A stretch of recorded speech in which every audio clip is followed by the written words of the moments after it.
The Reverend was a pillar. Edward Wheeler Hall, clergyman of the prestigious St. John the Evangelist Episcopal Church in New Brunswick, New Jersey.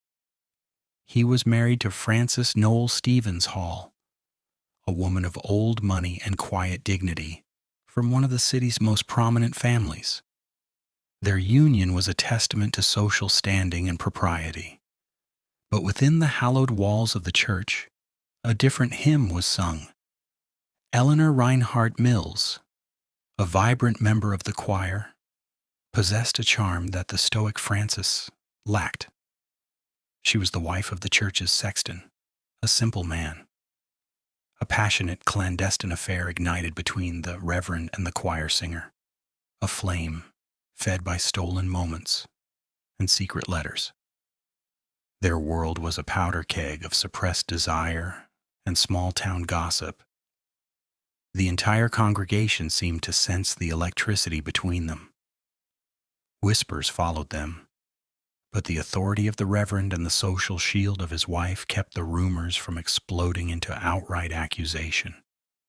The affair continued, a poorly kept secret festering beneath a veneer of piety. On September 16, 1922, the facade shattered. A man searching for berries in DeRussey's Lane, a local lover's lane, found a scene of grotesque intimacy.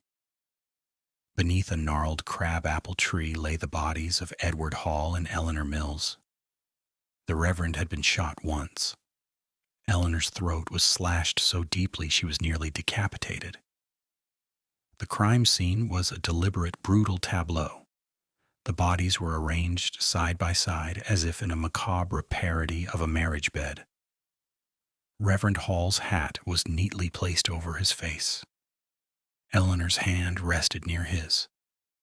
Most damningly, their love letters were scattered around them, torn and tossed like confetti at a funeral. The killer had not just taken lives. They had exposed the secret. The local Somerset County officials were ill-prepared for a crime of this magnitude. The crime scene was trampled by curious policemen and onlookers. Crucial evidence was lost, moved, or simply ignored. The torn love letters, the very heart of the motive, were collected haphazardly, their integrity compromised from the start. From the beginning, the shadow of the Hall family loomed large. Frances Hall, the grieving widow, was represented by a powerful attorney. Her brothers, Willie and Henry Stevens, were eccentric figures, but their wealth and connections commanded a certain deference. The initial investigation moved sluggishly, seemingly afraid to confront the upper echelons of New Brunswick society. The investigation stumbled forward blindfolded by privilege. The Hall family's influence was a palpable force in the small community.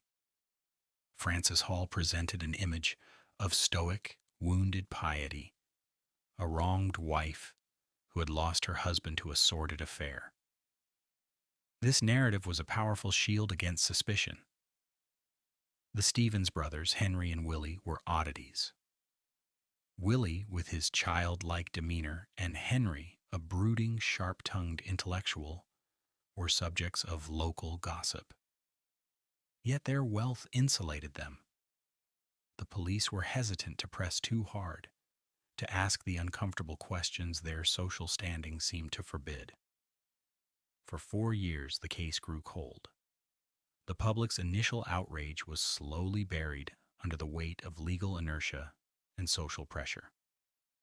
The Hall Mills murders became a ghost story, a sensational piece of local history discussed in hushed tones. Justice seemed to have been priced out of reach for a choir singer and a philandering preacher.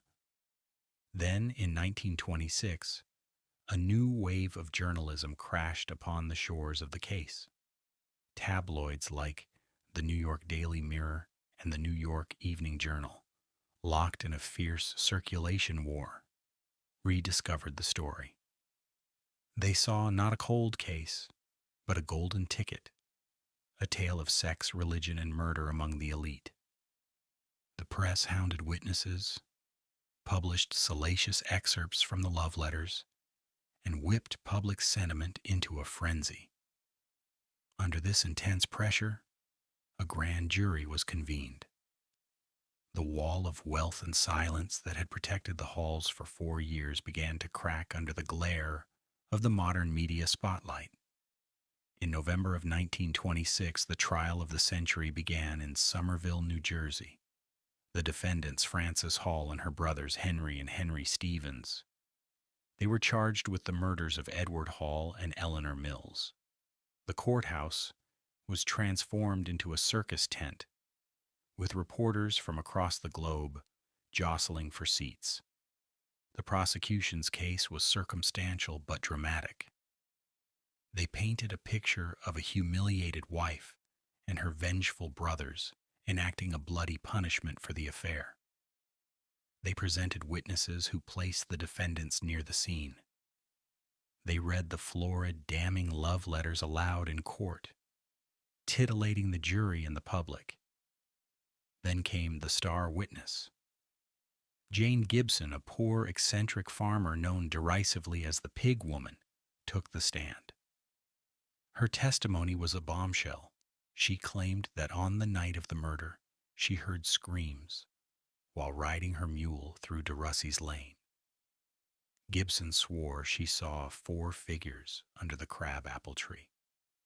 She identified Frances Hall in a distinctive white cloak and her brothers. She testified to seeing a flash, hearing a scream, and then the sound of a woman's voice crying, "Oh, Henry!" The prosecution had its eyewitness. The trial had its sensation. The media seized upon Jane Gibson. They caricatured her, embellished her story, and made her the central figure of the drama. The public was divided. Was she a truth-teller or a fame-seeking fabulist? Her dramatic testimony, delivered from a hospital bed wheeled into the courtroom as she was suffering from a fatal illness, was the peak of the trial's theatricality. The defense strategy was a masterclass in character assassination.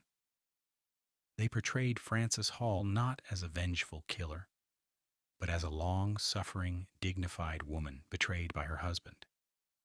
She was the picture of quiet grief, often seen knitting in the courtroom, a model of respectable womanhood. She was someone a jury could sympathize with, not convict. Then they turned their fire on Jane Gibson. Defense attorney McCarter approached the Pig Woman's testimony like a surgeon wielding a scalpel. He highlighted the numerous inconsistencies in her various statements to the press and the grand jury. He questioned her eyesight, her hearing, and her memory. The cross-examination was brutal and effective. McCarter forced Gibson to admit she had given different descriptions of the night, different numbers of people, and different sequences of events. He painted her as a confused, desperate woman, perhaps hallucinating from illness, or perhaps inventing a story for the reward money and newspaper fame. The prosecution's case began to unravel. Other witnesses were shown to be unreliable, their memories fuzzy or influenced by the relentless press coverage. The physical evidence, botched from the beginning, was too weak to definitively tie the defendants to the crime. The case was built on sand, and the defense's tide was washing it away. The climax of the trial was not a dramatic confession, but a slow, methodical dismantling. The defense successfully argued that the Pig Woman's testimony was a fantasy. Without her as a credible eyewitness, the entire structure of the prosecution's narrative collapsed. The jury was left with gossip, circumstance, and a wealthy, sympathetic widow. After 5 hours of deliberation, the jury returned. The courtroom fell silent, the air thick with anticipation.